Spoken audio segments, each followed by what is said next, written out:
ರಕ್ತ ಸಂಬಂಧಗಳ ಮೀರಿದ ಬಂಧವಿದು ಯಾವ ಬಿಂದುವಿನಲ್ಲಿ ಸಂಧಿಸುವುದು ಚಾಚಿ ತೋಳುಗಳನ್ನು ಬಿಗಿದಪ್ಪಿಕೊಳ್ಳುವುದು ನಮ್ಮ ಪ್ರತಿ ನೋವನ್ನು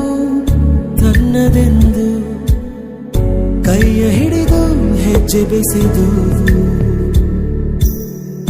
ಮುಂದೆ ಮುಂದೆ ನಡೆವ ಎಂದು